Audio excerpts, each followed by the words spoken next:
તો રાજ્યમાં વરસાદને લઈ હવામાન વિભાગે એલર્ટ જારી કર્યું છે, જેમાં દક્ષિણ ગુજરાતમાં વરસાદનું યલો એલર્ટ અપાયું છે। આગામી 48 કલાકમાં મહારાષ્ટ્રથી ચોમાસું આગળ વધશે, જેના કારણે નર્મદા, ભરૂચ, સુરત, ડાંગ, તાપી અને નવસારીમાં અતિભારે વરસાદ વરસી શકે તો સૌરાષ્ટ્ર અને કચ્છમાં હળવાથી મધ્યમ વરસાદના ઝાપટા પડવાની આગાહી કરવામાં આવી। આ તરફ મધ્ય ગુજરાતના કેટલાક વિસ્તારોમાં પણ ધીમો વરસાદ વરસે તેવી સંભાવનાઓ છે।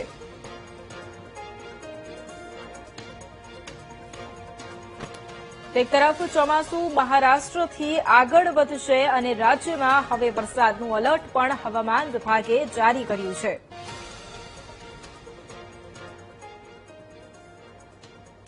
અને એક તરફ જે રીતે વરસાદની આગાહી કરવામાં આવી છે, એટલે હવે એ પણ સમજવાનું છે કે શું સ્થિતિ રહેવાની છે, કારણ કે એક તરફ લોકો વરસાદની રાહ જોઈને બેઠા છે, ત્યારે હવામાન વિભાગની આગાહી છે કે હવે ચોમાસું છે એ જલ્દી જ આગળ વધી રહ્યું છે અને ગુજરાતમાં પણ ટૂંક જ સમયમાં તેનો પ્રવેશ થવાનો છે, કારણ કે હવે જે ચોમાસું છે એ લગભગ આવતીકાલ અથવા 2 દિવસ બાદ પહોંચી શકે છે મુંબઈ ખાતે। પરંતુ હવે જ્યારે ચોમાસું ધીરે ધીરે આગળ વધી રહ્યું છે, ત્યારે એ પરિસ્થિતિ પણ જોવી રસપ્રદ રહેશે કે ગુજરાતમાં પણ ક્યારે ચોમાસું આવવાનું છે। અને એટલા જ માટે જ્યારે આપણે એ પણ સમજીશું અલગ અલગ મોડ્યુલ દ્વારા કે શું પરિસ્થિતિ છે।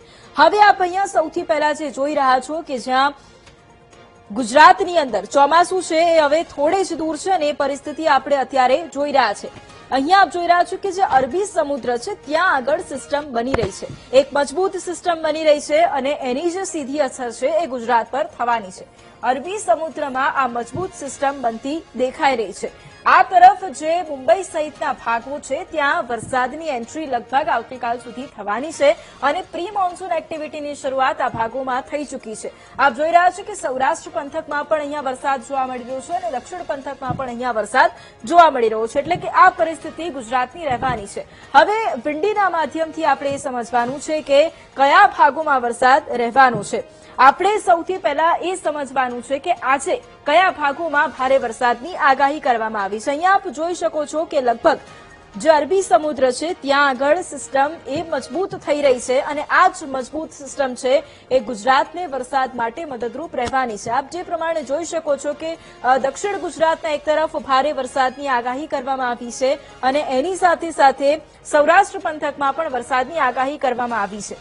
મુંબઈમાં ચોમાસાની એન્ટ્રી 2 કે 3 દિવસમાં થઈ જવાની શક્યતાઓ છે અને ત્યારબાદ ચોમાસું ધીરે ધીરે આગળ વધશે અને દક્ષિણ ગુજરાત તરફ આવશે। આ સિવાય આપ જોઈ શકો છો કે જે કોસ્ટલ એરિયા છે સૌરાષ્ટ્ર પંથકના ત્યાં પણ વરસાદ છે, જે કચ્છના કોસ્ટલ એરિયા છે ત્યાં પણ વરસાદ છે અને ઉત્તર ગુજરાતમાં પણ વરસાદી માહોલ આપણને જોવા મળવાનો છે। એટલે જે પ્રમાણે આપ આ પરિસ્થિતિ જોઈ રહ્યા છો ત્યાં એ વાત સ્પષ્ટ છે કે જ્યાં ચોમાસું છે ધીરે ધીરે આગળ વધી રહ્યું છે। અહીંયા આપ ફરી એક વખત જોઈ શકો છો કે આ જે સિસ્ટમ છે એ સક્રિય થઈ રહી છે। આ જે સિસ્ટમ છે, જે ટ્રફ છે તે વધારે મજબૂત બની રહ્યું છે અને એના જ કારણે સીધી અસર આપણે જોઈ રહ્યા છે કે ગુજરાત પર વરસાદ છે તેની સંભાવના વધી જાય છે અને ચોમાસા માટે આ જે વાતાવરણ છે એ અનુકૂળ બની જાય છે। હવે બીજા મોડ્યુલથી આપણે એ સમજીશું કે વરસાદને લઈને શું આગાહી કરવામાં આવી છે, શું પૂર્વાનુમાન છે।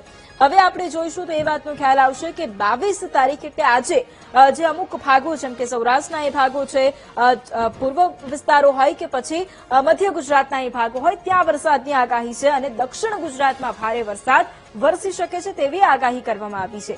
23 તારીખની સ્થિતિ જોઈ લઈએ કે ફરી એક વખત 23 તારીખે પણ આજે સૌરાષ્ટ્રના જે ભાગો આપ જોઈ રહ્યા છો ત્યાં છૂટાછવાયા વરસાદની આગાહી કરવામાં આવી છે।